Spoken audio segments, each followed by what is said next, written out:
Bienvenidos, una vez más, insomnes curiosos, a este rincón de la noche donde la historia deja de ser un simple relato para convertirse en la compañía de vuestras horas en vela.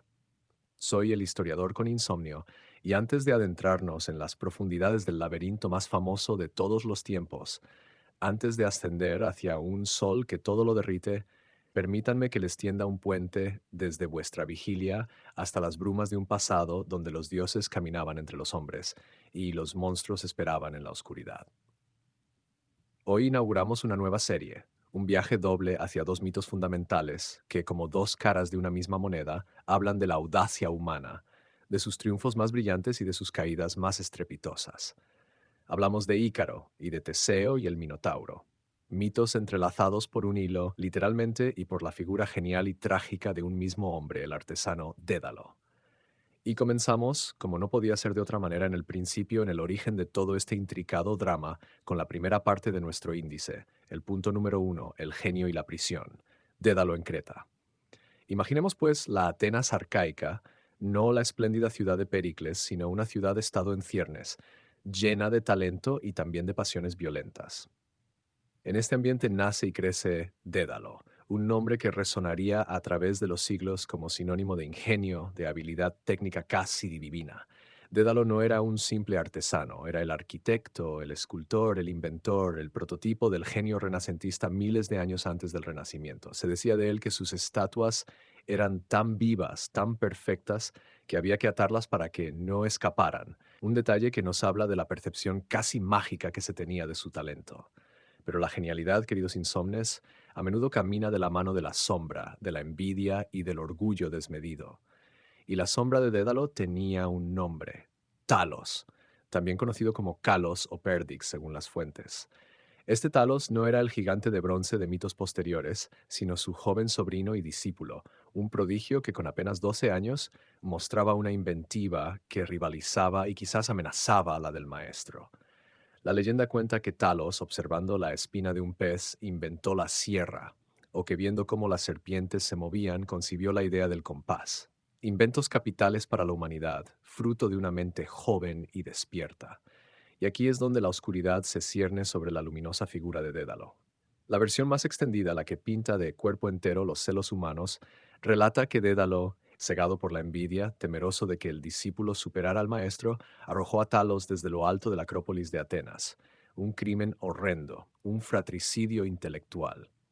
La diosa Atenea, protectora de las artes y la sabiduría, presenció la caída y compadecida transformó al muchacho en la perdiz, un ave que desde entonces anida en los matorrales y evita volar alto como un eterno recordatorio de la caída.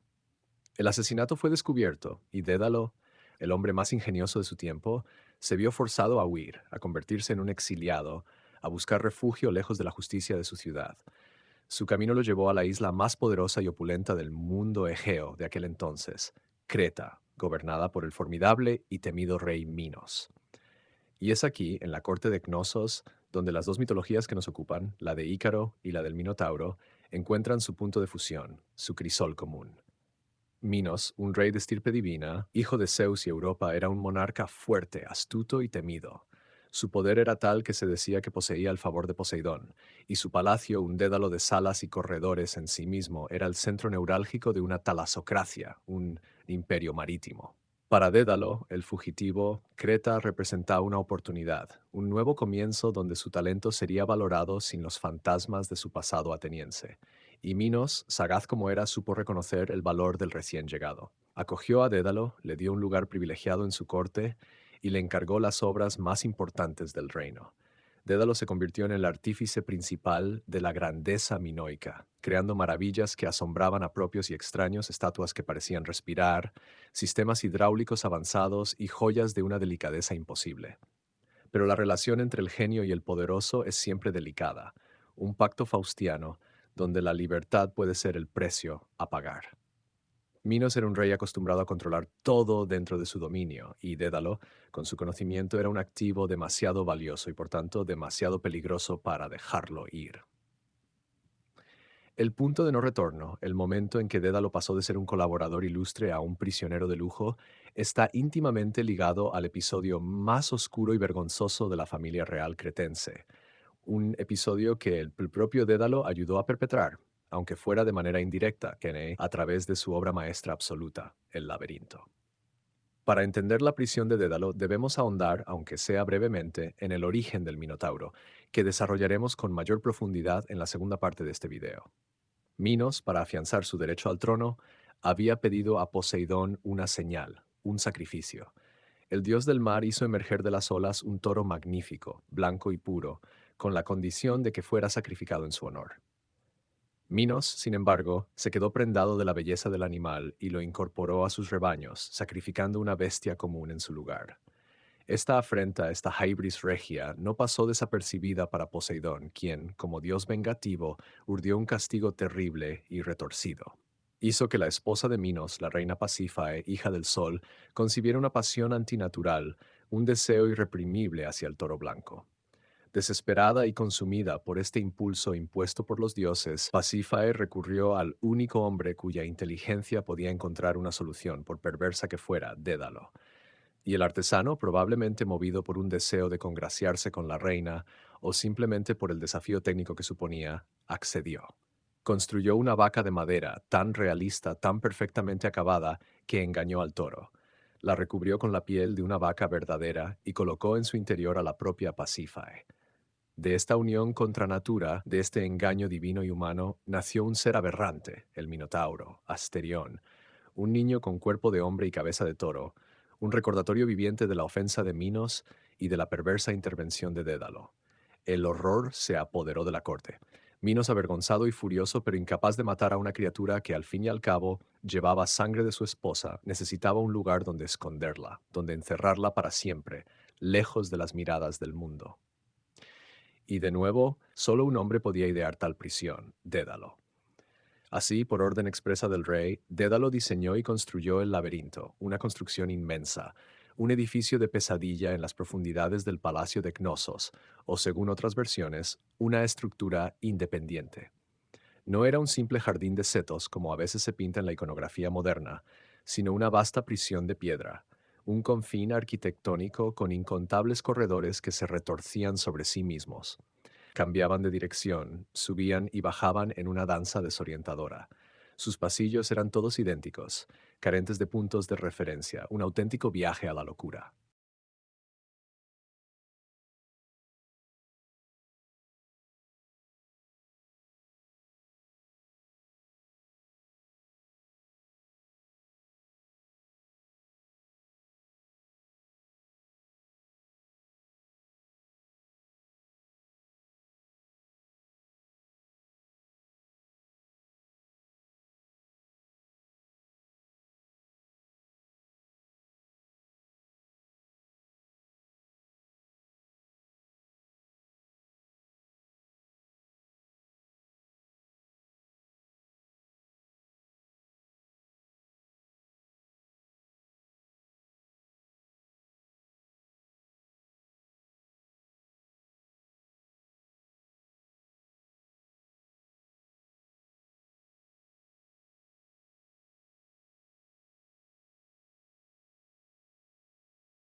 Una vez dentro, sin un guía o un método, era imposible encontrar la salida. El propio Dédalo, se dice, apenas pudo salir de él una vez terminada su obra. Era la cárcel perfecta para el monstruo, y se convirtió de inmediato en el símbolo del poder absoluto y temible de Minos, un poder que ahora dependía en gran medida del secreto de su construcción, de los planos mentales que solo una persona en el mundo poseía, Dédalo. Y es aquí donde la paranoia del rey alcanza su cenit. Minos, tras la finalización del laberinto y el encierro del Minotauro, comprendió que Dédalo era un testigo de demasiadas cosas, conocedor de demasiados secretos vergonzosos, el arquitecto de su deshonra y a la vez el único que podía revelar los misterios de la prisión impenetrable. El genio se había convertido en un riesgo de seguridad nacional. Por tanto, no podía permitir que abandonara Creta jamás. La gratitud se transformó en cautiverio. Minos, con una decisión firme y despiadada, ordenó que Dédalo y con él su joven hijo Ícaro, fruto de su relación con una esclava llamada Náucrate, fueran encerrados en la Torre de Creta, una prisión alta, quizás parte del propio palacio, o en algunas versiones dentro del mismo laberinto. Las puertas se cerraron, los guardias se apostaron. Padre e hijo eran ahora prisioneros en la isla, que había sido su refugio, atrapados en una celda con vistas al mar infinito, ese mar que representaba la libertad inalcanzable. La ironía era cruel. El mayor inventor del mundo, el hombre que había construido la prisión más compleja, ahora estaba preso en una mucho más simple, pero no por ello menos efectiva. Minos, además, desplegó toda su flota vigilando cada embarcación que salía de la isla, confiscando cualquier velero que pudiera llevar a los fugitivos. Controlaba la tierra y controlaba el mar. Parecía haber cerrado todas las vías de escape posibles, subestimando, sin embargo, la esencia misma de Dédalo, su ingenio, que no se rinde, que observa el mundo y busca soluciones donde los demás solo ven límites. Y fue en esa torre, con el joven Ícaro a su lado, mirando el horizonte y a las aves que volaban libres, donde la mente de Dédalo comenzó a trabajar en el plan más audaz de todos. Un plan que no buscaría una salida por tierra o por mar, sino por un territorio que el rey Minos no vigilaba, porque le parecía imposible, el aire. La prisión física se había convertido en el taller mental para la mayor creación de Dédalo, una creación que sería a la vez su salvación y, como veremos después, su mayor tragedia personal. Pero esa, queridos insomnes, es materia para nuestro siguiente capítulo, donde las plumas y la cera tomarán el protagonismo, y la advertencia de un padre resonará en el viento antes de que el silencio del mar lo acalle todo.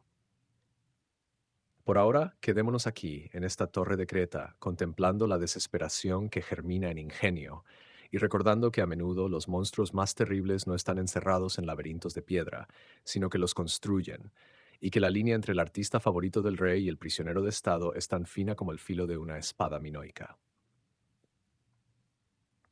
Descansen si pueden, insomnes curiosos, que la noche es larga y el viaje recién comienza. Bienvenidos de nuevo, insomnes curiosos, a este nuestro refugio en las horas más silenciosas de la noche. Soy el historiador con insomnio y me complace enormemente que volváis a acompañarme en este viaje por los recovecos de la mitología, donde cada relato es un laberinto en sí mismo, lleno de ecos y significados.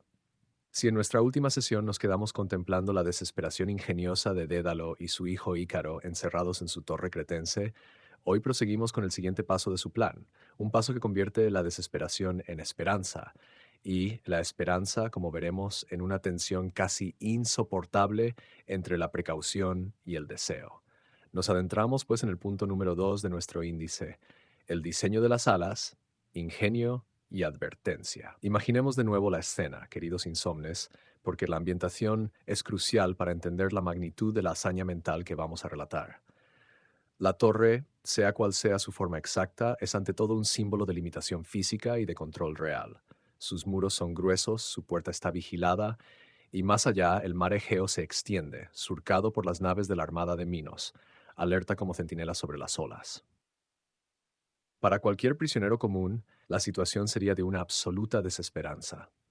Pero Dédalo no es un prisionero común, es la encarnación misma del ingenio humano, de la capacidad de observar el mundo natural y extraer de él principios que pueden alterar la condición humana. Y es ahí, en esa observación minuciosa, donde nace la chispa de la idea más audaz. Desde la ventana o quizás desde una terraza de su prisión, Dédalo pasaba horas, días, observando el cielo. No miraba con la nostalgia simple del hombre libre, sino con la mirada analítica del artesano, del ingeniero. Lo que veía no eran solo símbolos de libertad, sino mecanismos, sistemas, soluciones técnicas. Veía a las aves, a los charlatanes, a las gaviotas, a las águilas quizás, describiendo círculos en el aire, planeando, batiendo sus alas con una potencia que les permitía desafiar la gravedad, esa misma fuerza que mantenía a Dédalo e Ícaro anclados a la tierra, o más bien a la piedra de su celda, y se fijaba con una atención prodigiosa en cada detalle, en la estructura de una pluma, en la curvatura del cálamo, en la disposición asimétrica de las barbas que forman el plano de vuelo, en la manera en que el aire fluye y genera sustentación. Para Dédalo, el vuelo de un pájaro no era magia, era un problema de física aplicada, de arquitectura orgánica que podía ser comprendida y tal vez replicada. Así comenzó el periodo de gestación del plan, un periodo de paciente y meticulosa recolección, con la excusa quizás de obtener materiales para pequeños talleres permitidos o aprovechando la condescendencia de unos guardias que subestimaban completamente su propósito. Dédalo empezó a acumular el tesoro más valioso para su proyecto: plumas. Plumas de todas las aves que podía conseguir, grandes y pequeñas, de las alas de rapaces, de las plumas remeras de aves marinas, de los suaves plumones de las aves de corral. Cada pluma era un componente esencial, un ladrillo en edificio alado que imaginaba. Luego necesitaba un aglomerante, un material que fuera lo suficientemente fuerte como para unir las plumas en una estructura rígida y aerodinámica, pero lo suficientemente maleable como para ser trabajado. Su elección, genial en su simplicidad, fue la cera de abejas, un material común, accesible, que podía ser calentado y moldeado con las manos, y que al enfriarse adquiría una consistencia sólida y adherente. Y por último, necesitaba cuerda, hilo fuerte, quizás lino, para reforzar la estructura, para crear un armazón sobre el cual montar el plumaje. Reunidos los materiales, el taller secreto de la torre se puso en marcha. Ícaro, el joven hijo, sería no solo el cómplice, sino el discípulo en este proyecto desesperado. Dédalo le enseñó a clasificar las plumas por tamaño y rigidez, a ordenarlas de mayor a menor, imitando la gradación natural del ala de un ave, donde las plumas primarias, largas y fuertes, en los extremos dan el impulso, y las coberteras, más pequeñas, perfilan la superficie.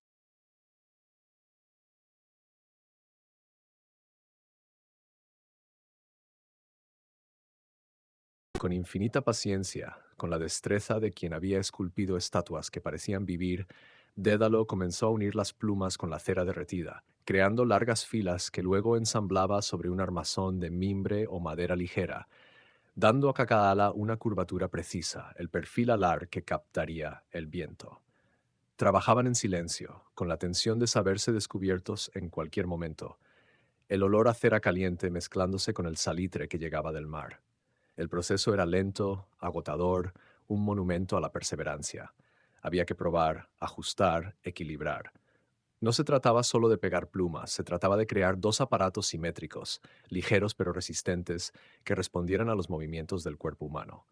Dédalo diseñó un arnés, un sistema de sujeción que se ataría al torso y a los brazos, permitiendo que el movimiento de estos últimos imprimiera fuerza al batir de las alas artificiales. Era, en esencia, el primer prototipo de un ornitóptero, una máquina de volar a base de fuerza muscular. Y mientras sus manos trabajaban, su mente no cesaba de calcular, de sopesar riesgos, de anticipar problemas. Porque Dédalo, el científico, el ingeniero, era profundamente consciente de las limitaciones de su creación. Sabía que estaba jugando con fuerzas elementales que él no controlaba del todo, que su invento era una frágil burla a las leyes naturales, un parche ingenioso pero peligrosamente inestable entre la tierra y el cielo. Y es aquí, Insomnes, donde el mito trasciende la mera aventura para alcanzar una profunda dimensión moral y trágica. El momento culminante de la construcción no es la finalización de las alas, sino la advertencia solemne que Dédalo dirige a su hijo. Un padre, a punto de liberar a su vástago al mundo, o en este caso a los cielos, le transmite el conocimiento esencial para sobrevivir. La escena debe ser contemplada con detenimiento, porque contiene la esencia de todo el drama que está por venir. Las alas están terminadas, yacen en el suelo de la torre como dos criaturas emplumadas dormidas. Padre e hijo se las colocan, ajustan las correas, sienten el peso extraño en sus espaldas, la promesa de una libertad desconocida. Antes de dar el salto al vacío, antes de confiar sus vidas a ese artilugio de plumas y cera, Dédalo toma a Ícaro por los hombros, o lo mira fijamente a los ojos y le imparte una instrucción precisa, nacida del cálculo y del temor. Le explica que el vuelo que van a emprender es un camino estrecho, un delicado equilibrio entre dos peligros igualmente mortales. Le ordena, le suplica que no vuele demasiado bajo, porque cerca de la superficie del mar, la bruma, la humedad salina que se eleva de las olas, impregnaría las plumas, las haría pesadas, empapadas, y la cera, al absorber esa humedad, podría perder su adherencia o simplemente hacer que el conjunto se vuelva ingobernable, arrastrándolo hacia las aguas. El mar, en esta advertencia, no es solo un cuerpo de agua, es la pesadez, lo húmedo, lo que apega a la tierra, lo que impide elevarse. Pero, y este es el consejo crucial, tampoco debe volar demasiado alto, porque al ascender se acercaría al sol, al astro rey, fuente de luz, pero también de un calor abrasador. Y la cera de abejas, ese milagroso pegamento, tiene un punto de fusión bajo. El calor del sol, aumentando con la altitud, la derretiría. Y si la cera se derrite, el vínculo que une las plumas se deshace, la estructura se desintegra en el aire y el vuelo se convierte en una caída mortal. Por tanto, la ruta segura es la senda intermedia, el camino del medio. Ni la humedad densa y baja, ni la sequedad ardiente y alta. Volar a la altura de los pájaros, imitar su prudencia instintiva, mantenerse en ese corredor aéreo donde el aire es puro y la temperatura moderada. Esta advertencia, queridos insomnes, es mucho más que un consejo técnico para un vuelo de prueba. Es una metáfora universal, una lección sobre la condición humana que resonará a través de los milenios. Dédalo, el genio, representa aquí la prudencia, la mesura, el conocimiento adquirido a través del error y la observación. Es la voz de la experiencia, de la razón que comprende los límites. Le está diciendo a su hijo, en el fondo, que la libertad conquistada por el ingenio tiene reglas, que salir de una prisión no significa entrar en un reino de absoluta licencia, sino pasar a un espacio donde nuevos peligros, más sutiles, pero no menos letales, acechan. La senda del medio es el camino de la sabiduría, de la supervivencia. Es el principio délfico de nada en exceso aplicado a la navegación aérea. Ícaro, por su parte, escucha. Lo imaginamos asintiendo, con los ojos brillantes de emoción, impaciente por sentir el viento en su rostro. Es la juventud, la inexperiencia, el entusiasmo irreflexivo, la curiosidad que quiere probar los límites por sí misma. En su mente, la advertencia del padre es quizás un murmullo lejano, ahogado por el tremendo latido de su corazón ante la perspectiva de lo nunca visto, de lo nunca sentido. La escena está cargada de un patos inmenso, porque nosotros, los que conocemos el desenlace, escuchamos esa advertencia como un presagio, como un eco que se perderá en la inmensidad del cielo. Llega entonces el momento de la verdad. La noche elegida es probablemente serena, con buena visibilidad, pero sin luna llena que los delate. O quizás es al amanecer, con la luz tenue enmascarando su silueta. Los guardias duermen o miran hacia otro lado. Dédalo e Ícaro se asoman al vacío desde lo alto de la torre. El mar, allá abajo, es una mancha oscura y murmurante. El aire está quieto. Con un último gesto de complicidad o de temor contenido, se lanzan. Y aquí la mitología nos regala una de las imágenes más poderosas y poéticas de la antigüedad, el hombre volando. No con la gracia natural de un pájaro, sino con el esfuerzo titánico de quien usurpa un privilegio divino. El primer batir de alas es torpe, inseguro, el cuerpo humano luchando por coordinar un movimiento para el que no está diseñado. Pero Dédalo, el inventor, pronto encuentra el ritmo, la cadencia y asciende ganando altura lentamente con movimientos amplios y controlados. Ícaro detrás de él o a su lado lo imita. Y entonces sucede lo inevitable y lo maravilloso. El milagro funciona. La sustentación los sostiene. El viento creado por su propio movimiento los eleva por encima de los muros de la torre, más allá del alcance de cualquier lanza o flecha. Ven el palacio de Gnosos reducido a un modelo, las naves en el puerto como juguetes, la isla entera de Creta desplegándose bajo sus pies como un mapa. La sensación debe haber sido de una euforia indescriptible, de una liberación absoluta. Por primera vez en años, Dédalo es dueño de su destino y por primera vez en su vida, Ícaro experimenta una libertad sin parangón. Pero es precisamente en este clímax de éxito donde la tragedia empieza a tejer su red. Porque el plan de Dédalo era perfecto en su concepción técnica, pero había subestimado o quizás sobreestimado un factor, el corazón humano, especialmente el corazón de un joven que vuela por primera vez. Y es aquí, en este preciso instante, con las alas funcionando y el mundo a sus pies, donde dejamos la narrativa en suspenso, en el límite mismo entre el triunfo y el desastre. Porque la advertencia ha sido dada, las alas están batiente, y el sol, ese astro que todo lo ve, comienza su lento ascenso en el horizonte, prometiendo calor, luz y una tentación fatal.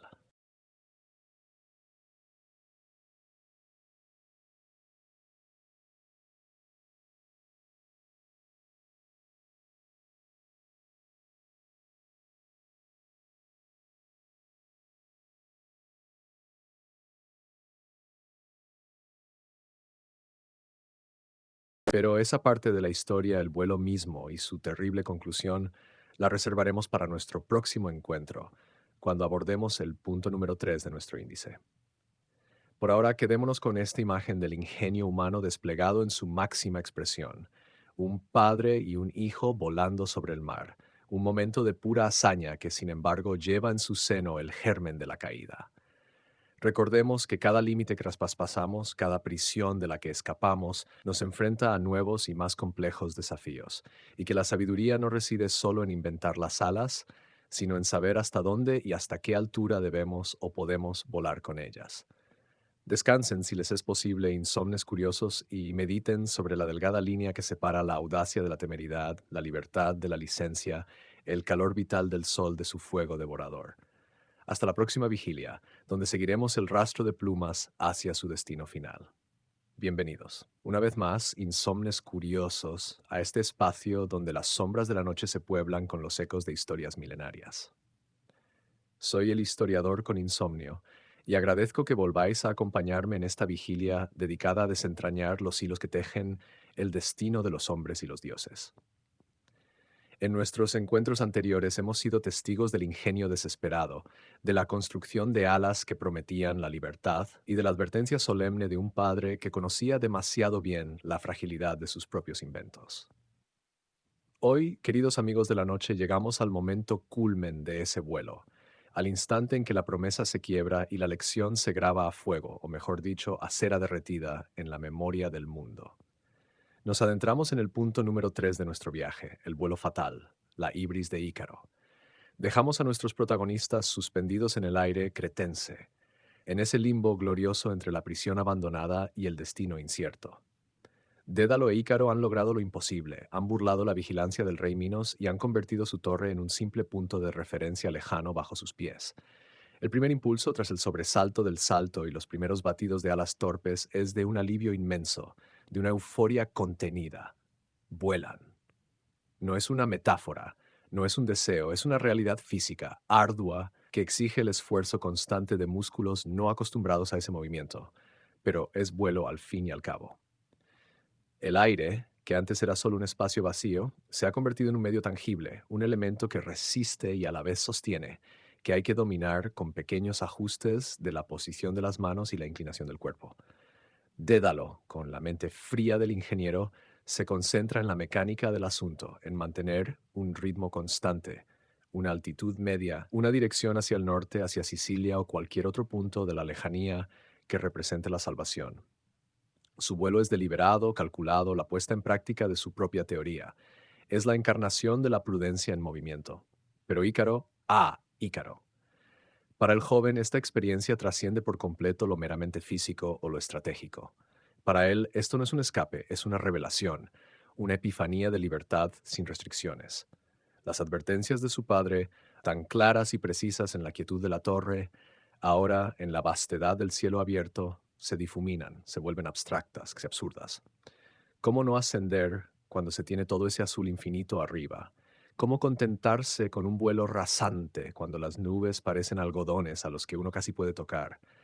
El viento fresco en su rostro, la vista panorámica de un mundo que se revela en toda su extensión, la sensación de ingravidez relativa, todo ello se combina para producir una embriaguez única, un éxtasis de los sentidos.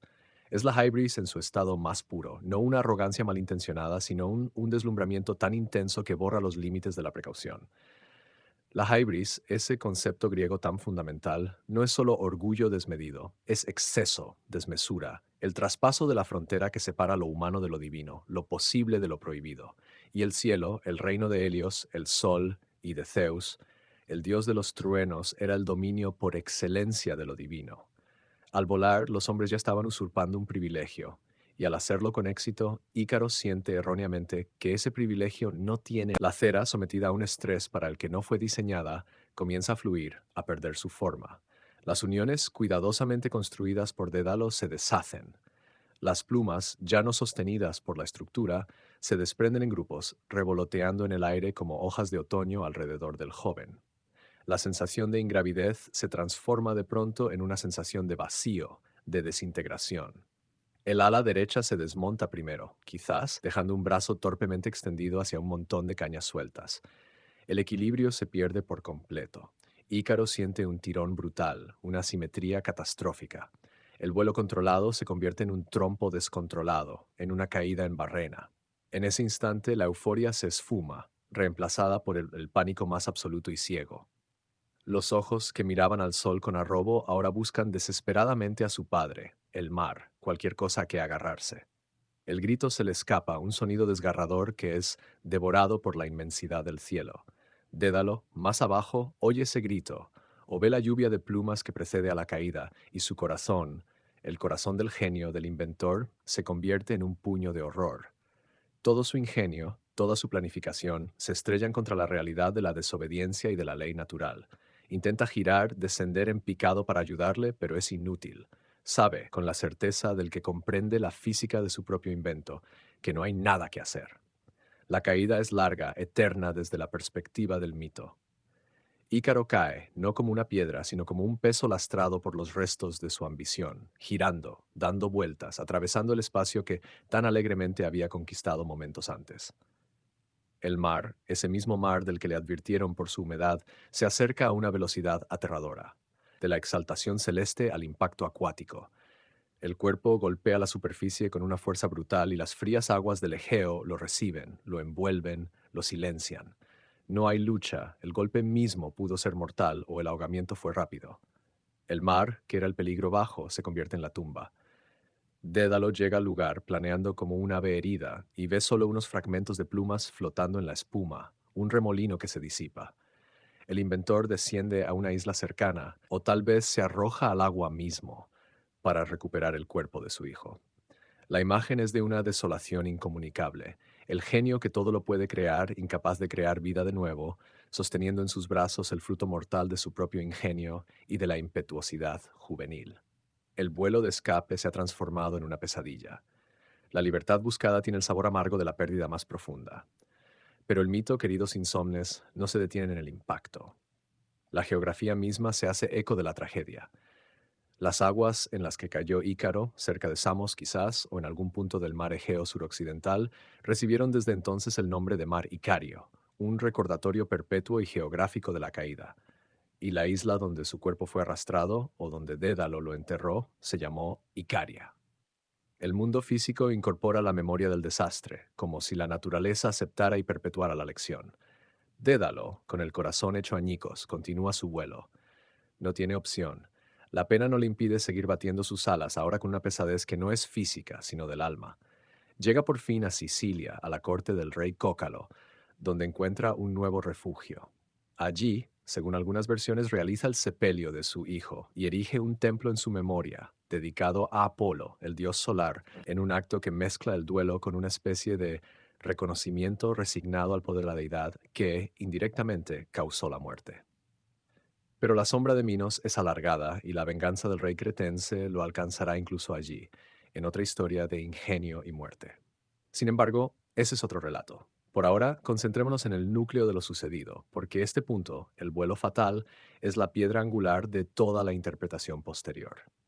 La ibris de Ícaro no es vista por los antiguos como un simple error de un chico emocionado. Es una violación del orden cósmico. Los dioses o las fuerzas naturales personificadas como dioses han establecido límites. El mar es para los peces y los barcos, la tierra para los animales y los hombres, el cielo para las aves y los inmortales. Cruzar esas fronteras requiere no solo ingenio, sino también... Hoy vamos más allá, porque los mitos verdaderamente poderosos no mueren con sus protagonistas, sino que renacen una y otra vez en la interpretación, en el símbolo, en la lección que atraviesa los siglos para hablarnos directamente aquí y ahora en nuestras propias vigilias.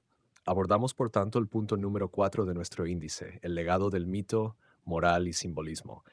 Imaginemos primero la escena inmediatamente posterior a la tragedia.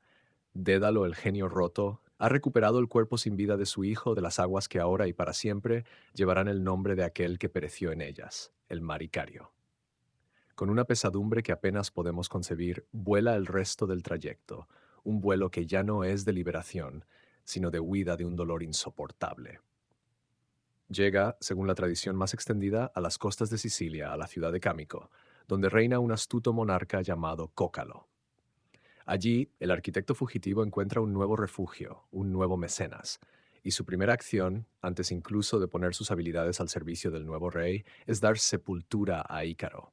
Algunas versiones dicen que erigió un espléndido túmulo sobre la tumba, otras que construyó un templo dedicado a Apolo, el dios solar, en un acto que contiene una amarga ironía y una profunda complejidad psicológica. ¿Era una forma de apaciguar a la deidad cuyo astro había causado la muerte?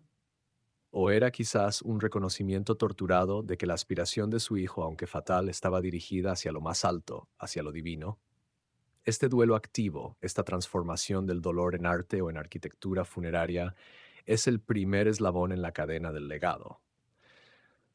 La historia personal comienza a transfigurarse en monumento, tanto físico como narrativo.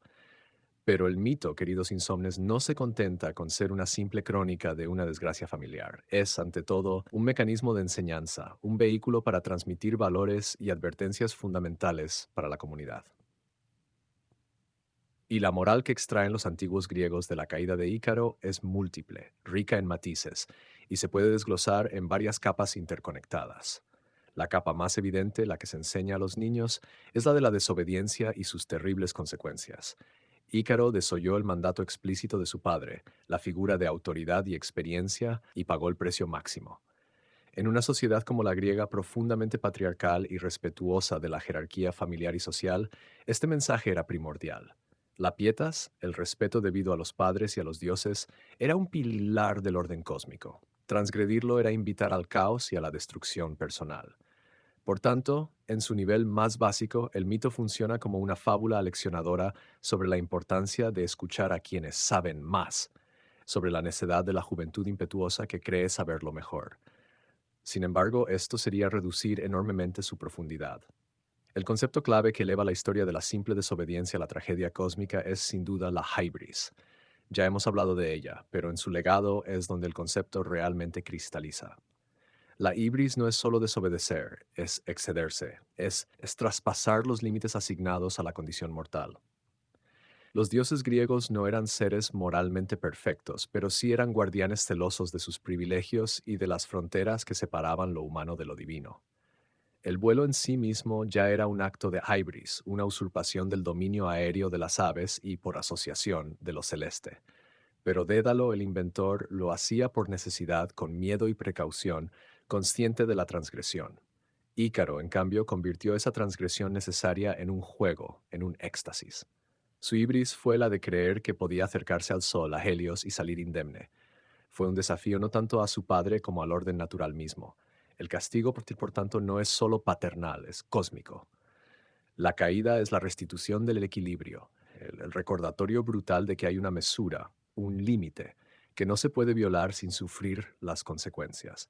El mito se convierte así en una piedra angular de la ética griega, promoviendo la virtud de la sofrosin, la moderación, el autocontrol, el conocimiento de uno mismo y de su lugar en el mundo.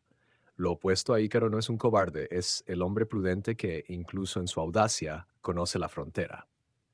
Esta idea se entrelaza con otra lectura fundamental, la de los peligros de desafiar los límites naturales con el ingenio humano, es decir, la tecnología. Dédalo representa el potencial creador del ser humano, su capacidad para manipular la naturaleza y vencer obstáculos. Sus alas son el prototipo de toda tecnología, desde la rueda hasta la más compleja de nuestras máquinas modernas. Pero el mito es profundamente ambivalente sobre este poder. Por un lado, celebra el ingenio. Dédalo sobrevive, escapa, su invento funciona. Por otro lado, a través de Ícaro muestra el lado oscuro, el riesgo inherente cuando ese poder cae en manos imprudentes o cuando la fascinación por la capacidad técnica nos hace olvidar sus límites inherentes y sus posibles consecuencias. Las alas son frágiles, su material de unión, la cera, es vulnerable al calor. Es una tecnología con un punto de fallo crítico. Ícaro, el usuario, ignora las especificaciones de seguridad. El resultado es un desastre.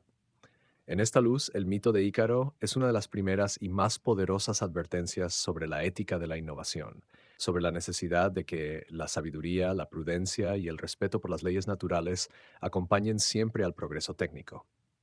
Es una fábula premonitoria para todas las eras, incluida la nuestra, donde nuestro vuelo tecnológico es cada vez más alto y arriesgado.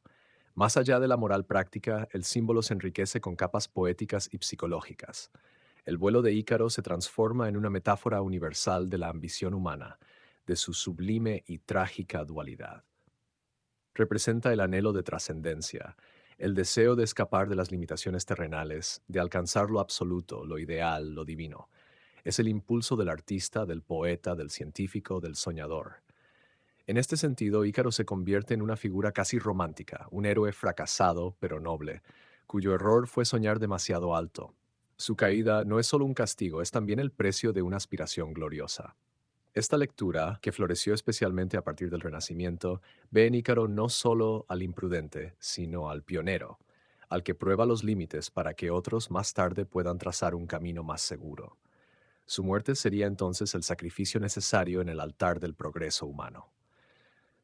El sol, en esta visión, ya no es un verdugo, sino un imán irresistible para el espíritu humano. La geografía, como decíamos, se hace cargo del mito. El mar Icario, situado entre las Cícladas y la costa de Asia Menor, queda para siempre marcado por el nombre del joven caído. Cada vez que un marinero griego mencionaba ese mar, cada vez que un geógrafo lo anotaba en un mapa, la historia se repetía, la lección se reactivaba, la memoria se incorpora al paisaje, haciendo del mundo un libro de enseñanzas mitológicas. El nombre mismo, Icario, es un monumento perpetuo, más duradero que cualquier templo de piedra. Y no podemos hablar del legado sin mencionar la recepción del mito a lo largo de la historia. Su transmisor principal, el que fijó la versión que ha llegado con más fuerza a nosotros, fue el poeta romano Ovidio, en sus Metamorfosis.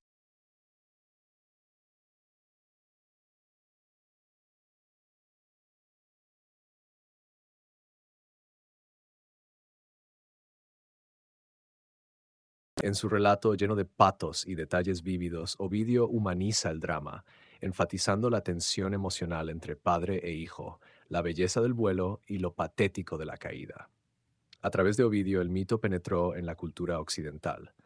Durante el Renacimiento, con el redescubrimiento de los clásicos y con el nuevo espíritu humanista que celebraba el potencial del individuo, la figura de Ícaro adquirió una relevancia enorme. Artistas como Bruegel el Viejo, en su famoso cuadro Paisaje con la caída de Ícaro, ofrecieron una interpretación irónica y melancólica, mostrando cómo la tragedia pasa desapercibida en el ajetreo cotidiano del mundo, una reflexión profunda sobre la indiferencia del universo ante el sufrimiento individual. En la literatura, la poesía e incluso en la psicología, Ícaro se ha convertido en un arquetipo, el del complejo de Ícaro, que describiría el miedo a tener éxito, a volar tan alto que la inevitable caída sea más dolorosa. Así, Insomnes Curiosos, vemos cómo la simple historia de un joven que no obedece a su padre se expande hasta tocar los confines de la filosofía, la ética, la advertencia tecnológica, la geografía, el arte y la psicología. El legado de Ícaro es, en esencia, la demostración de la vitalidad infinita de un buen mito. No nos da respuestas sencillas, sino preguntas profundas que cada época debe reformularse. ¿Hasta dónde debemos llegar? ¿Cuál es el precio de la ambición? ¿Cómo equilibrar el ingenio con la prudencia? ¿Es mejor volar y caer o no intentar nunca el vuelo? Dédalo, el padre que sobrevive y sigue creando también tiene su legado, el del genio atormentado pero resiliente, el que carga con el peso de su creación y de su pérdida. Con este punto cerramos el círculo de la primera parte de nuestra saga. Hemos visto nacer, desarrollarse y trascender el mito de Ícaro y Dédalo, pero nuestra noche y nuestro insomnio aún no terminan. porque en el mismo escenario, en la misma creta del laberinto y del rey Minos, se desarrolla otra historia paralela y entrelazada que nos habla de monstruos, de héroes, de hilos que salvan y de olvidos que matan. En nuestra próxima vigilia daremos un giro y pasaremos a la segunda parte de nuestro índice, abandonando el cielo por los oscuros corredores de la tierra para enfrentarnos al origen del Minotauro.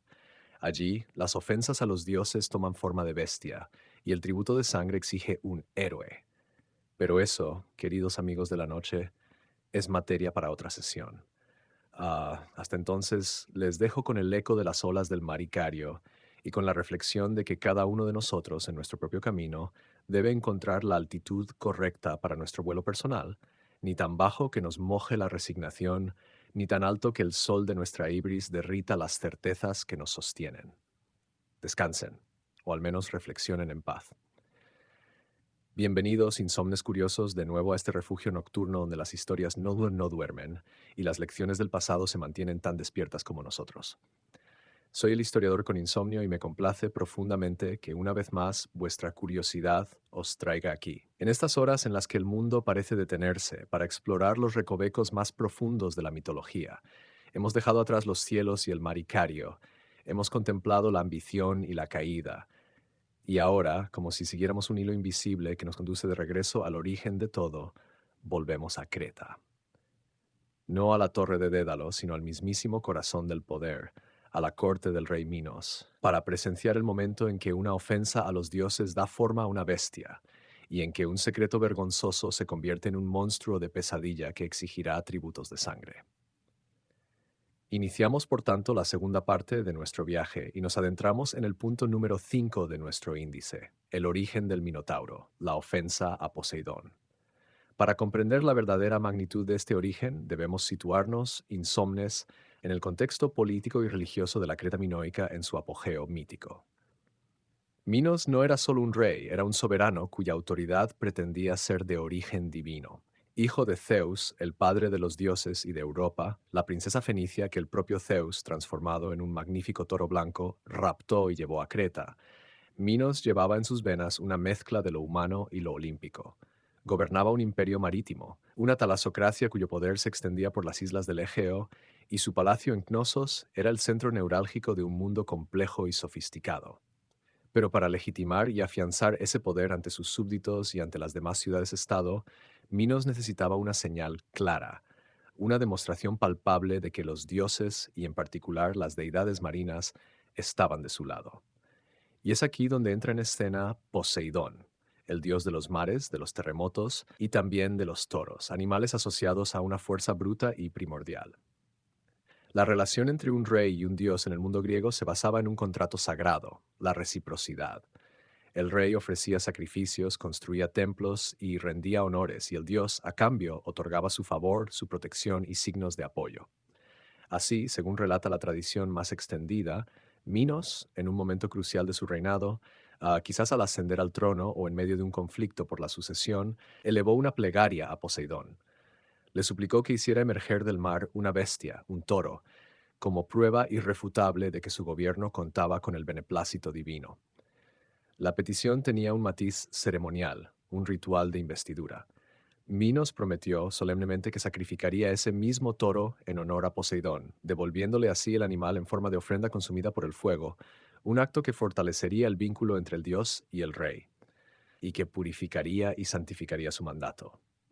Poseidón, desde las profundidades azules, escuchó la súplica, y en un despliegue de poder sobrenatural hizo que de las olas cerca de la costa de Creta emergiera una criatura de una belleza y una majestad sobrecogedoras. No era un toro cualquiera, era un toro blanco como la espuma, puro, radiante, con una musculatura poderosa y unos cuernos que parecían tallados en marfil. Era un animal perfecto, una criatura sacralizada por su propio origen divino. Su aparición fue un milagro visible para todos y el mensaje fue claro. Poseidón elegía a Minos, le otorgaba su favor. El toro fue llevado con todos los honores a Cnosos, probablemente a los establos reales o a un recinto especial. Y aquí, queridos insomnes, es donde la naturaleza humana, con sus ambiciones, sus deseos y su ibris, entra en conflicto con el pacto divino. Minos contempló al animal, y la avaricia o la vanidad, o un deseo posesivo irracional, se apoderaron de él. El toro era tan espléndido, tan único, un símbolo tan tangible de su propio poder, que la idea de destruirlo, de reducirlo a cenizas en un altar, le resultó insoportable. Pensó quizás que podía engañar a un dios, que su poder como rey era suficiente, que podía quedarse con lo mejor para sí mismo. En un acto de arrogante cálculo, decidió romper su juramento. En lugar del toro divino, seleccionó de sus propios rebaños el mejor ejemplar que poseía, un toro magnífico sin duda, pero terrenal, común, y lo ofreció en sacrificio a Poseidón, creyendo que la sustitución pasaría desapercibida, o que el dios se contentaría con el gesto, aunque fuera con una bestia de menor categoría.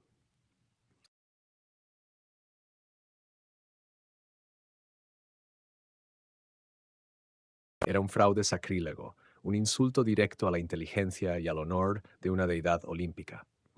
Y Poseidón, como todos los dioses griegos, no era un ser que perdonara fácilmente las ofensas, especialmente aquellas que implicaban un engaño tan flagrante y una violación de un pacto solemne. Su ira no fue una explosión inmediata de destrucción, sino algo mucho más retorcido, más psicológico, más acorde con una justicia poética y terrible. Castigaría a Minos no atacándolo a él directamente, sino corrompiendo lo más íntimo de su hogar, su linaje, y utilizando para ello la misma pasión desmedida que había llevado al rey a apropiarse del toro.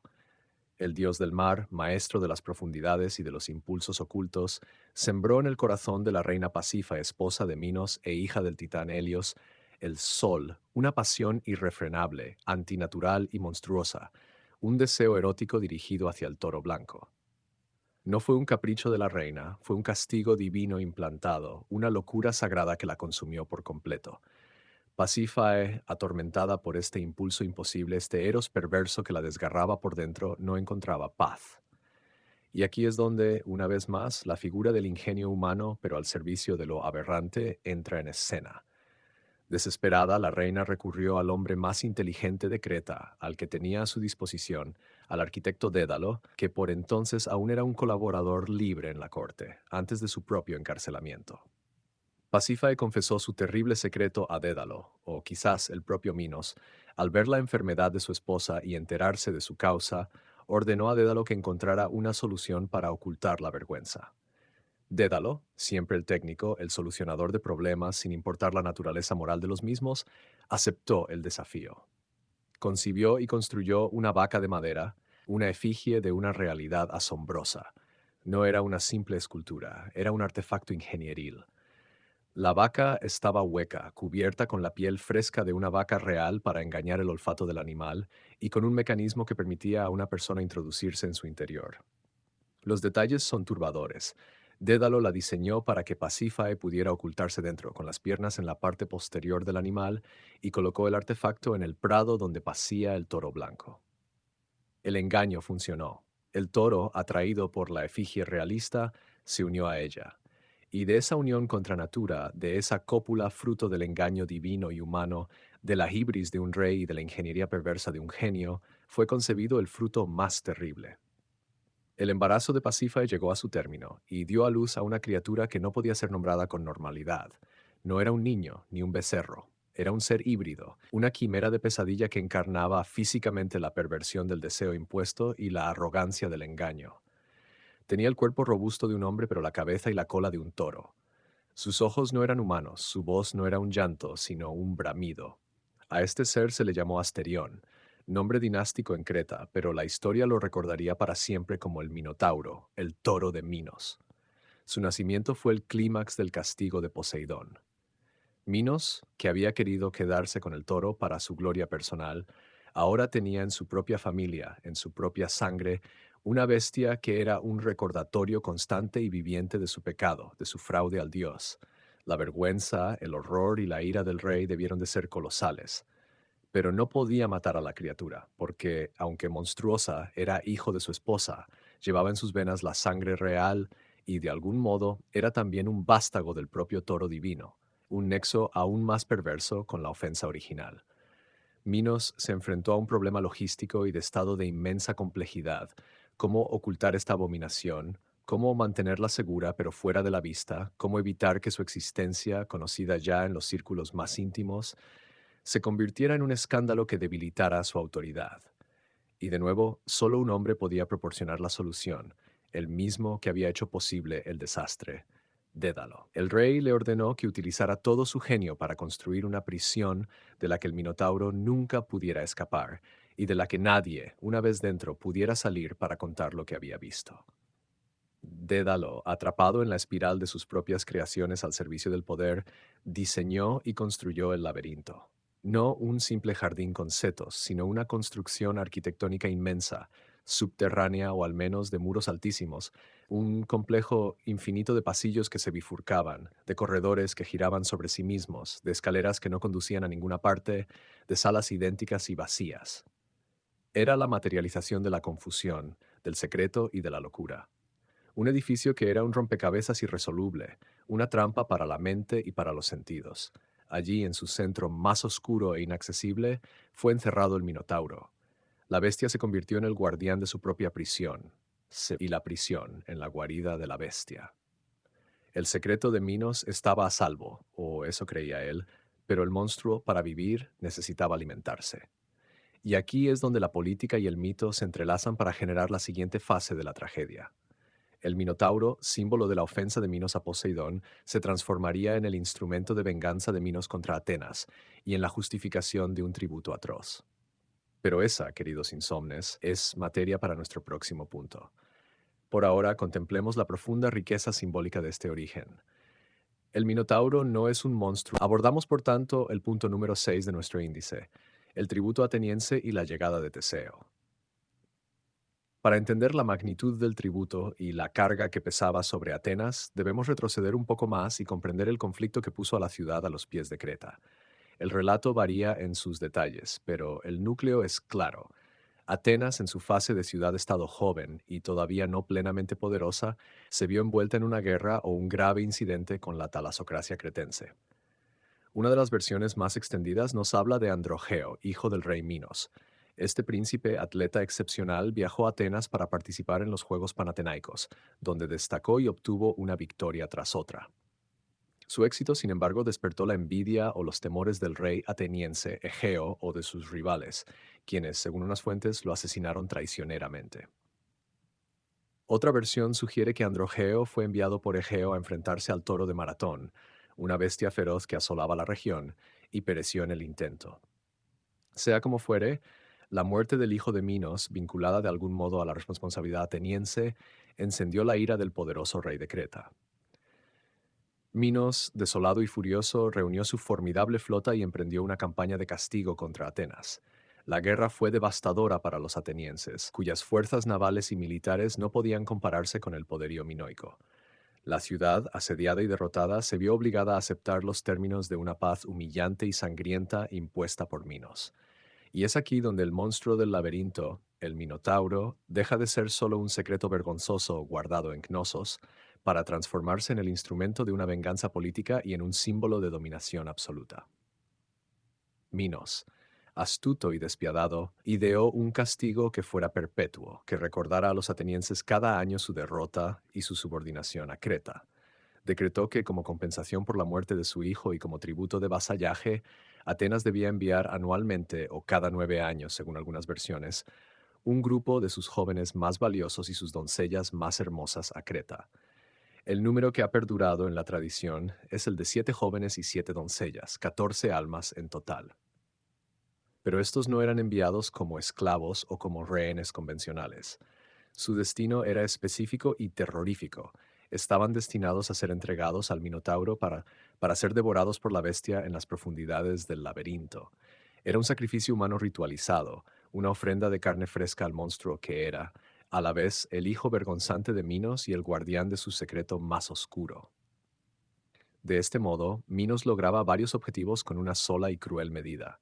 Alimentaba a la criatura manteniéndola oculta, descargaba su ira sobre Atenas, humillaba públicamente a su rival mostrando su incapacidad para proteger a su juventud y perpetuaba un ciclo de terror que aseguraba la sumisión. Imaginemos, insomnes, la escena en Atenas cada vez que llegaba el momento del tributo. El sorteo o la selección de los 14 desdichados debía ser un evento de un dolor y un luto colectivo insoportables.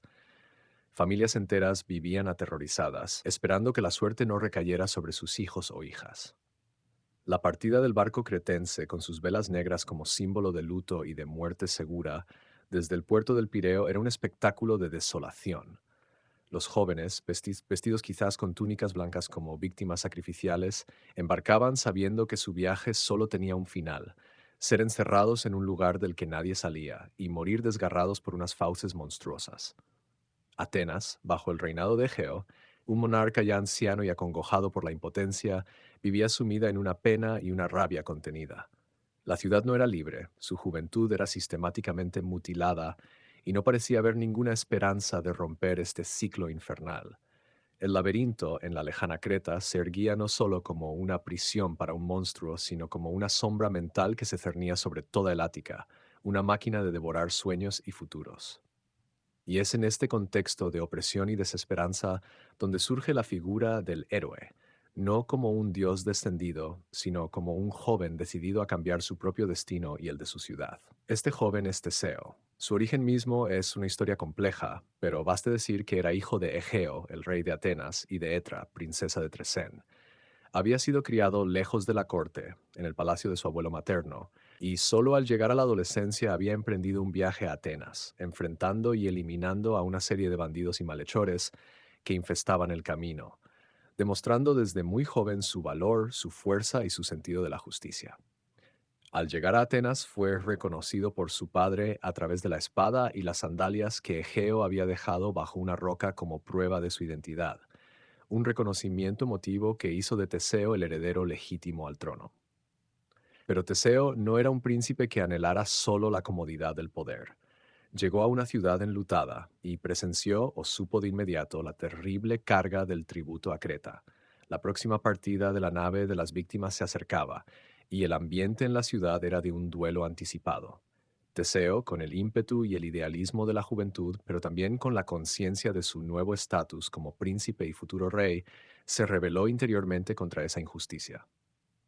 No podía aceptar que Atenas siguiera entregando a sus hijos e hijas para ser devorados. No podía tolerar que su padre, el rey, fuera forzado a firmar cada año esa sentencia de muerte para sus súbditos. Y, lo más importante, creyó que había llegado el momento de terminar con esa pesadilla de una vez por todas. Así, ante la asamblea del pueblo y ante su propio padre, Teseo se ofreció voluntario como uno de los tributos, no como un gesto de sacrificio pasivo, sino como un acto de desafío y de estrategia. Su plan era claro: viajaría a Creta entre los jóvenes condenados, penetraría en el laberinto, enfrentaría al Minotauro en su propia guarida y lo mataría. Si triunfaba, no solo acabaría con el monstruo, sino que rompería el poder coercitivo de Minos sobre Atenas, liberando a su ciudad del tributo para siempre. Era una misión de una audacia sin precedentes, una misión suicida desde cualquier punto de vista lógico, porque nadie que hubiera entrado en el laberinto había regresado para contar lo que había dentro, y mucho menos para describir cómo matar a su habitante. La reacción de Geo fue, como podemos imaginar, de terror y de oposición. Acababa de encontrar a su hijo, el heredero por el que tanto había esperado, y ahora éste se ofrecía para una muerte casi segura. Suplicó, intentó disuadirlo, pero Teseo, firme en su decisión heroica, no cedió. Como gesto de esperanza y para mantener un hilo de comunicación, padre e hijo acordaron una señal. El barco que llevaba los tributos a Creta zarparía con sus velas negras, el color de la desesperanza y la muerte. Pero Teseo, si tenía éxito, si lograba matar al Minotauro y escapar, cambiaría esas velas negras por unas blancas en el viaje de regreso. Así, cuando el barco se aproximara a Atenas, Egeo, que vigilaría cada día desde los acantilados de la Acrópolis o desde el Cabo Sunión, podría ver desde la distancia el color de las velas. Negras significarían que su hijo había perecido y que la misión había fracasado. Blancas serían el anuncio de la victoria y del regreso triunfal.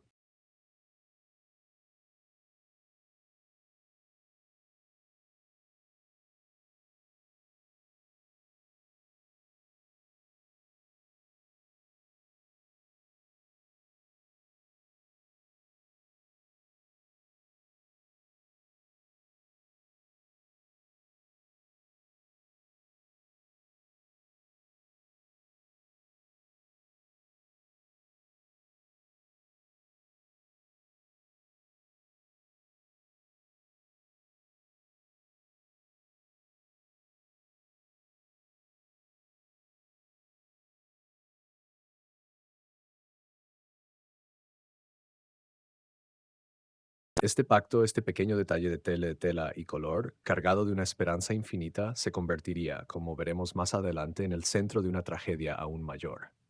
Llega pues el día de la partida. Teseo, mezclado entre los otros 13 jóvenes atenienses, embarca en la trireme cretense. Las escenas de despedida debieron ser desgarradoras, un llanto colectivo que se elevaba desde el puerto. Pero entre los sollozos quizás había también un nuevo susurro, un rumor de esperanza que por primera vez se abría paso. El príncipe iba con ellos. El hijo del rey se había ofrecido. Tal vez, solo tal vez, los dioses le serían propicios. La travesía por el mar Egeo, ese mismo mar que había visto caer a Ícaro, fue sin duda sombría. Los jóvenes atenienses viajaban hacia lo desconocido más temible, y Teseo, entre ellos, observaba el horizonte, preparándose mentalmente para la prueba que le aguardaba. No llevaba un plan concreto aún, porque no conocía la naturaleza del laberinto, pero sí llevaba una determinación inquebrantable y el coraje que lo había caracterizado en sus viajes anteriores. Al arribar a Creta, al poderoso puerto de Cnosos, el recibimiento no sería de compasión, sino de ceremonia y de un macabro ritual de entrega. Los jóvenes serían presentados ante la corte de Minos, quizás en un acto destinado a reforzar la humillación ateniense y a exhibir el poder absoluto del rey. Y es en este momento, en el corazón mismo del palacio del enemigo, donde el destino de Teseo dará un giro crucial, no por la fuerza bruta, sino por un imprevisto tan poderoso como el amor y por la intervención de una princesa cuya mirada vería en el héroe ateniense no a una víctima, sino a un salvador y a un amor posible. Pero esa parte de la historia, el encuentro con Ariadna y el ingenioso regalo del hilo, es materia para nuestro siguiente punto. Por ahora, quedémonos con la imagen del tributo, con el peso de la opresión que aplastaba a Atenas, y con la figura emergente de Teseo como el héroe voluntario. Su decisión no es solo un acto de valor individual, es un acto político profundamente significativo. El príncipe que se identifica con el sufrimiento de su pueblo y que arriesga su vida para liberarlo. Encarna el ideal del gobernante como protector, como el que se coloca en primera línea contra la amenaza. En El tributo ateniense nos habla de cómo los monstruos, una vez creados, son utilizados como herramientas de control, y de cómo la esperanza, incluso en las circunstancias más oscuras, puede encarnarse en un solo individuo dispuesto a desafiar lo imposible. Reflexionen, insomnes curiosos, sobre los tributos que a veces sentimos que debemos pagar, sobre los laberintos de opresión en los que podemos estar atrapados y sobre el valor que se necesita no solo para lamentarse, sino para ofrecerse a uno mismo como solución, incluso cuando las velas son negras y el horizonte parece sellado. Descansen, o al menos mediten, hasta nuestra próxima reunión donde un ovillo de hilo se convertirá en el lazo que une el amor, la traición y la salvación. Bienvenidos, insomnes curiosos, a este nuevo encuentro en la profundidad de la noche. Soy el historiador con insomnio, y es un honor compartir una vez más con vosotros estas vigilias dedicadas a desentrañar los hilos, nunca mejor dicho, de las grandes narraciones que nos conforman. En nuestra última sesión dejamos a Teseo llegando a Creta, un héroe voluntario entre el grupo de jóvenes condenados, con la determinación de enfrentarse a lo imposible, pero sin un plan concreto, solo, con su valor y su espada. Hoy nos adentramos en el momento crucial donde el valor necesita aliarse con el ingenio, donde el amor surge en el lugar más inesperado y donde un simple objeto, un ovillo de hilo, se convierte en la clave que desata el nudo de toda la tragedia. Abordamos el punto número 7 de nuestro índice, el hilo de Ariadna, amor e ingenio. Imaginemos pues la escena en la gran corte de Cnosos. El palacio, con sus frescos de delfines y toros, sus columnas rojas y sus amplios patios, es el epicentro del poder minoico. Los 14 jóvenes atenienses han sido desembarcados y conducidos, probablemente bajo guardia, ante la presencia del rey Minos y su familia. Es un acto ritual de humillación y de exhibición de poder.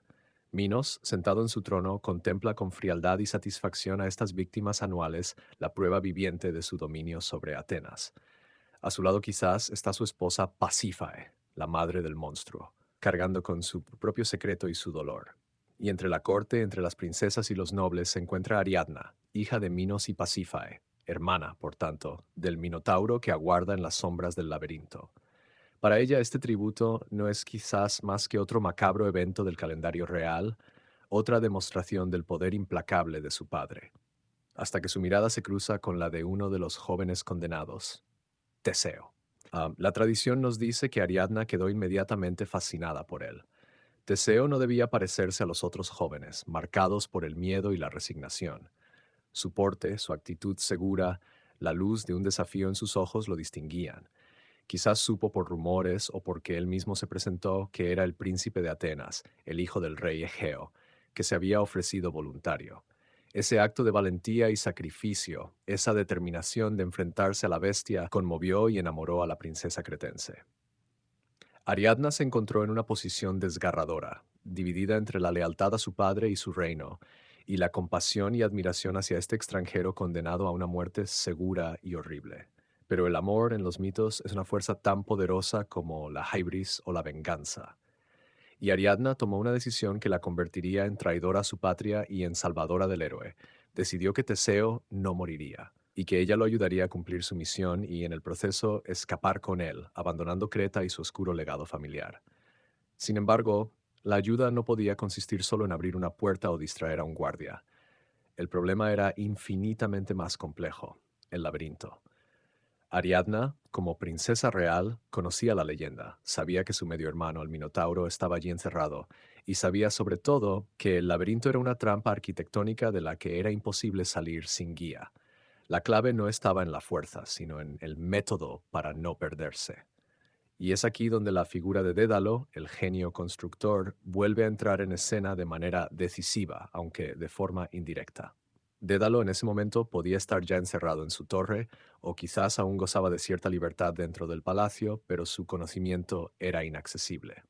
Ariadna, sin embargo, encontró la manera de consultarle, o quizás Dédalo, compadecido de los jóvenes o descontento con Minos, hizo llegar su consejo a través de intermediarios. El consejo fue simple en su concepto, pero profundo en su aplicación. Para vencer al laberinto no se necesita fuerza sobrenatural, sino un simple recurso para marcar el camino de regreso. Dédalo, el arquitecto, sabía que su creación era invencible para la memoria y los sentidos, pero no para un sistema físico de referencia. Así, Ariadna se preparó para su encuentro secreto con Teseo. Le proporcionó, escondido entre sus ropas o entregado en la oscuridad de la noche, un ovillo de hilo.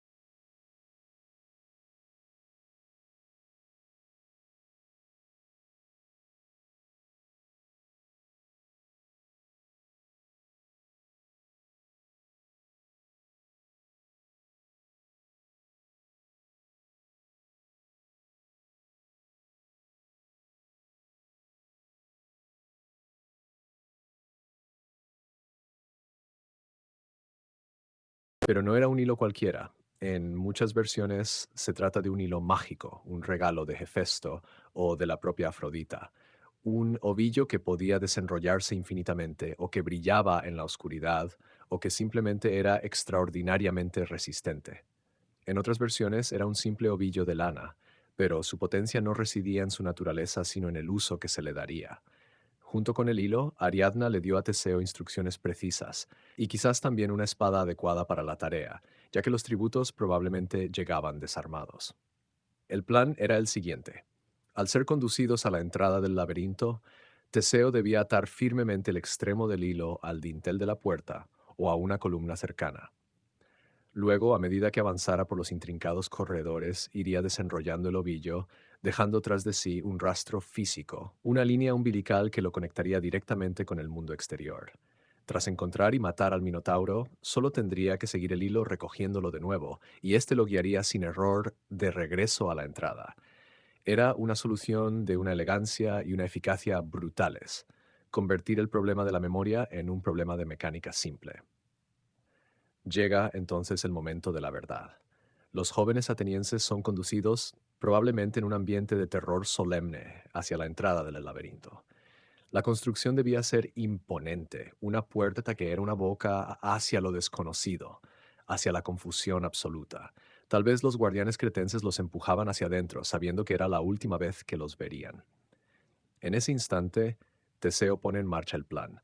Con disimulo, ata el hilo y luego, con el ovillo en una mano y la espada en la otra, se adentra en la oscuridad, dejando atrás a sus compañeros, que quizás esperan en una antecámara o son empujados a diferentes corredores. La experiencia de penetrar en el laberinto debió ser aterradora y sobrecogedora. El silencio, roto solo por sus propios pasos y el susurro del hilo desenrollándose. La absoluta uniformidad de los pasillos, de las paredes de piedra, la falta de puntos de referencia, la sensación de que cada giro te alejaba irreversiblemente de la realidad. Teseo avanzaba, dejando atrás esa hebra de esperanza, confiando en que ese fino cordón sería su salvación. El hilo se convierte aquí en un símbolo potentísimo. Es el vínculo con la cordura, con el amor de Ariadna, con la promesa de regreso. Es la racionalidad enfrentada al caos. Es el ingenio humano desafiando a la creación más retorcida de otro humano. La profundidad del laberinto era tal que el viaje hacia el centro podía durar horas, una lenta inmersión en la pesadilla arquitectónica. Y en el centro, en una cámara o un patio quizás, aguardaba el Minotauro. La bestia Asterión no era simplemente un animal salvaje en una jaula. Era un ser consciente, criado en la oscuridad y la soledad, alimentado con carne humana, imbuido de una furia y una confusión existencial innombrables. Su existencia era un dolor, un error cósmico. El encuentro entre el héroe y el monstruo es el clímax físico del mito. Las versiones difieren, algunas lo pintan como una lucha feroz y cuerpo a cuerpo, donde Teseo, aprovechando su agilidad y su astucia, logra derrotar a la fuerza bruta de la bestia. Otras sugieren que lo sorprendió dormido o que utilizó artimañas.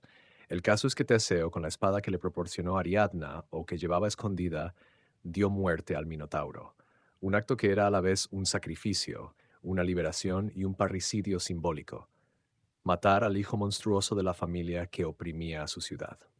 Con la bestia vencida, el primer objetivo estaba cumplido, pero el más crucial aún pendía de un hilo, literalmente, salir con vida. Aquí, el plan de Ariadna y el consejo de Dédalo demostraron su valor incalculable. En la penumbra, con la adrenalina aún corriendo por sus venas, Teseo buscó el hilo en el suelo. Allí estaba, brillante quizás, o simplemente visible contra la piedra oscura. Y comenzó el viaje de regreso, siguiendo el rastro, recogiendo el ovillo, desandando el camino sin tener que recordar un solo giro.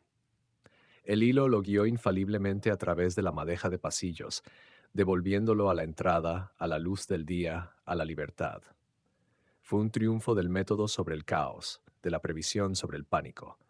Al emerger, se encontró con sus compañeros atenienses que debieron mirarlo con una mezcla de incredulidad y esperanza renacida. La muerte del Minotauro significaba que el tributo había terminado, que el poder de Minos sobre ellos se había quebrado. Pero la huida no estaba completa. Ahora debían escapar de Creta misma. Y aquí, Ariadna cumplió su parte del pacto amoroso. Ella los esperaba y había preparado la fuga. Una versión común dice que Ariadna había inutilizado los barcos cretenses, taladrando sus cascos o escondiendo los remos para retrasar cualquier persecución. Luego, condujo a Teseo y a los atenienses liberados hasta el puerto, donde su barco, el mismo que llegó con velas negras, los aguardaba. Subieron a bordo con premura y zarparon bajo la noche, dejando atrás Cnosos y su laberinto, ahora vacío de su terror, pero lleno de la ira que pronto despertaría en Minos. Ariadna iba con ellos, habiendo traicionado a su familia y a su reino por amor y por la promesa de un futuro lejos de aquel lugar de secretos y monstruos. El símbolo del hilo de Ariadna, queridos insomnes, trasciende enormemente la anécdota.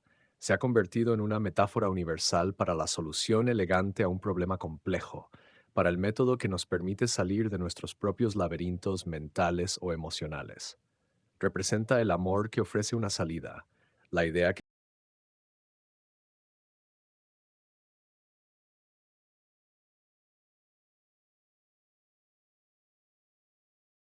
soy el historiador con insomnio y me encuentro ante vosotros con esa mezcla de gratitud y melancolía que supone llegar al final de un largo viaje narrativo.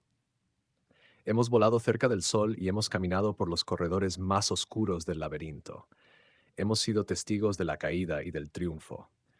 Y ahora, como suele ocurrir en las mejores y más trágicas historias, llegamos al epílogo, al momento en que la victoria más espléndida puede ensombrecerse con un olvido, y en que el regreso a casa se tiñe con el color equivocado de unas velas. Abordamos el punto final, el número 8 de nuestro índice, la travesía de regreso y el olvido fatal. Dejamos a nuestros protagonistas, Teseo, Ariadna y los jóvenes atenienses liberados, zarpando apresuradamente de Creta bajo el manto de la noche. La escena en el barco debe ser de una euforia contenida y de un alivio explosivo. Han logrado lo imposible. Han matado al monstruo, han burlado al laberinto y al propio rey Minos, y ahora se dirigen a casa, a una Atenas que los cree perdidos para siempre. El ambiente está cargado de una energía triunfal, de risas, de lágrimas de alegría, de la sensación abrumadora de haber quebrado una maldición. Teseo se yergue como el héroe indiscutible, el libertad hombre que, con su valor e ingenio y con la ayuda crucial de Ariadna, ha cambiado el destino de su ciudad. Ariadna a su lado mira hacia atrás, hacia la isla que se desdibuja en la oscuridad, la isla de su padre, de su madre, de su monstruoso hermano, la isla que ha traicionado por amor y por la promesa de un nuevo comienzo junto al hombre que admiró. En su mente el futuro se pinta con los colores de Atenas, de un trono compartido, de una vida lejos de los secretos y las sombras de Knossos. La travesía por el mar Egeo, ese mismo mar que ha presenciado tantas historias, comienza así, con esperanza. Hacen una primera escala, según la tradición más firme, en la isla de Naxos. El motivo de esta escala varía en los relatos, quizás para reponer agua y provisiones, quizás para descansar de la tensión de la huida, o quizás porque los vientos eran desfavorables. Y es aquí, en la aparente tranquilidad de Naxos, donde el mito da un giro brusco y problemático, donde la figura del héroe se empaña con una sombra de ingratitud o de fatalidad divina. La versión más conocida y dramática nos dice que Teseo, por razones nunca claras, abandonó a Ariadna en la isla, mientras ella dormía. Se hizo a la mar de madrugada, dejándola sola en la orilla, despertando a una desolación absoluta. ¿Por qué lo hizo? Las interpretaciones son múltiples y conflictivas. Algunas apuntan a la cobardía o a la conveniencia política. Tal vez Teseo, al reflexionar, temió las consecuencias de llevar a la hija de su enemigo a Atenas, o dudó de la lealtad de una mujer que había traicionado tan fácilmente a su propia familia. Otras versiones, quizás más piadosas con la figura del héroe, sugieren que fue obligado por los dioses, que Dionisio, el dios del vino y el éxtasis, que reclamaba a Ariadna como su esposa, se apareció a Teseo en un sueño o lo amenazó, forzándolo a abandonarla. Incluso hay relatos que dicen que Teseo simplemente se enamoró de otra durante el viaje, de una hermana de Ariadna, Fedra, que luego sería su esposa y fuente de nuevas tragedias. Sea cual sea la razón, el hecho permanece. Ariadna, la salvadora, la que proporcionó el hilo que guió la victoria, es abandonada a su suerte. Su dolor y su rabia debieron ser inconmensurables. Traicionó todo por un amor que la abandona en una playa desierta.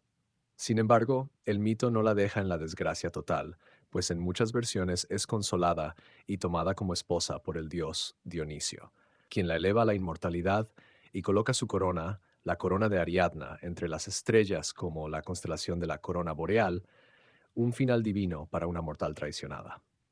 Pero el olvido de Teseo, su lapsus fatal, no se detiene en Ariadna. Hay otro olvido, un descuido aparentemente trivial que tendrá consecuencias cataclísmicas. Recordemos el pacto con su padre, Egeo. El barco había zarpado de Atenas con velas negras, el color de la muerte y la desesperanza. Teseo prometió que si triunfaba, cambiaría esas velas negras por unas blancas, el color de la victoria y la vida, para que su padre, vigilante desde lo alto de los acantilados, pudiera ver desde la distancia la buena nueva y preparar un recibimiento jubiloso. Es un detalle cargado de significado, una comunicación primitiva pero poderosa entre un padre que espera angustiado y un hijo que se juega la vida. Sin embargo, en el mare magnum de emociones que suceden a la huida, en la euforia del triunfo, en la confusión del abandono de Ariadna, o en la simple negligencia de quien cree que lo peor ya ha pasado, Teseo olvida cambiar las velas. El barco, con su preciada carga de supervivientes y de héroe, se acerca a las costas del Ática, a la vista de la Acrópolis, con las velas negras aún ondeando al viento. Es un error humano, comprensible quizás en el contexto del agotamiento y la excitación, pero en el universo del mito, los pequeños errores humanos son los que desatan las grandes tragedias. Y en los acantilados, como había hecho día tras día desde la partida de su hijo, estaba el rey Egeo, un hombre anciano, consumido por la preocupación, destrozado por haber permitido que su único hijo y heredero se embarcara en una misión suicida. Su vista, Fija en el horizonte, buscaba ansiosamente el punto blanco que le devolviera la vida. Y lo que ve, finalmente, es la forma familiar de la nave ateniense, pero con las velas negras, terriblemente negras, recortadas contra el azul del mar y del cielo. Para Egeo no hay ambigüedad posible. El código era claro. Velas negras significaban muerte, derrota. Su hijo, su Teseo, había fracasado, había muerto en el laberinto o en la huida. Toda la esperanza que había mantenido con tenacidad durante semanas o meses se desvanece en un instante, convertida en la certeza más desgarradora. La desesperación que lo invade es total, absoluta. No puede soportar la idea de vivir en un mundo donde su hijo ha perecido de manera tan horrible y donde él, además, debe continuar gobernando una ciudad aún oprimida por el tributo. En un acto de dolor inconsolable, Egeo se arroja desde lo alto de los acantilados al mar que bate las rocas debajo, o, según otras versiones, se arroja desde la Acrópolis misma o desde el promontorio de Sunión. Su muerte es instantánea, un sacrificio paterno involuntario a la desesperanza. Mientras tanto, el barco de Teseo atraca en el puerto, probablemente en el Pireo. La noticia de su llegada, de su victoria, de la muerte del Minotauro, se extiende como un reguero de pólvora por la ciudad. La gente corre al puerto, la alegría estalla, es un día de liberación nacional.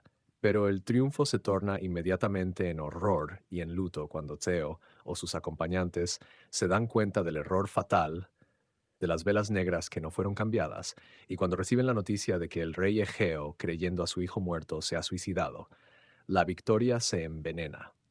Teseo no regresa a un hogar de felicitaciones, sino a un trono vacío, a un poder ganado a través de la muerte de su propio padre, una muerte que él, por olvido, ha provocado. La escena es de una ironía trágica insoportable. El héroe que logra la hazaña más gloriosa para salvar a su pueblo es también, por un desliz de la memoria, el responsable indirecto de la muerte de su padre.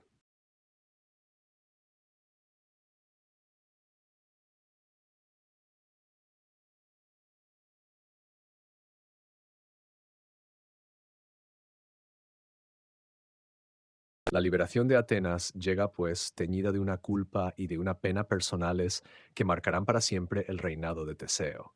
El mar en el que Egeo cayó, ese mar que baña las costas del Ática y las islas Cícladas, recibió desde entonces y para siempre el nombre de mar Egeo, un mar que ya tenía el nombre de otro que cayó, el mar Icario. Así, la geografía del mundo griego queda marcada por dos caídas trágicas, la del joven que voló demasiado alto por su ambición y la del rey que cayó demasiado bajo por su desesperación. Ambos nombres, Icario y Egeo, resonando en las olas como un eco perpetuo de las consecuencias de la ibris y del olvido. Este final, queridos insomnes, no es un simple giro melodramático. Encierra algunas de las lecciones más profundas y amargas del mundo griego. En primer lugar, habla de la naturaleza de la victoria, que rara vez es pura o completa. Teseo gana, pero pierde. Logra su objetivo político y social, pero a un costo personal devastador. El mito nos recuerda que los triunfos suelen venir con un precio, a menudo pagado por los inocentes o por nuestros seres más queridos. En segundo lugar, es una lección sobre la ibris, pero de un tipo diferente a la de Ícaro, es la ibris del éxito, la embriaguez de la victoria que nubla la mente y hace olvidar los detalles importantes, los pactos, las promesas, las personas. Teseo, en su euforia, se cree por encima del error, descuida el sencillo acto de cambiar una vela, y ese descuido tiene consecuencias irreparables. Es un recordatorio de que tras el esfuerzo supremo, la concentración y la humildad siguen siendo necesarias. Por último, y quizás lo más importante, el mito habla del poder destructivo del olvido. Teseo olvida a Ariadna, olvida cambiar las velas.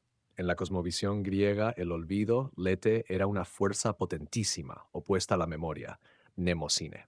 Olvidar un pacto, una deuda de honor, una señal de amor, era una falta grave que los dioses castigaban severamente.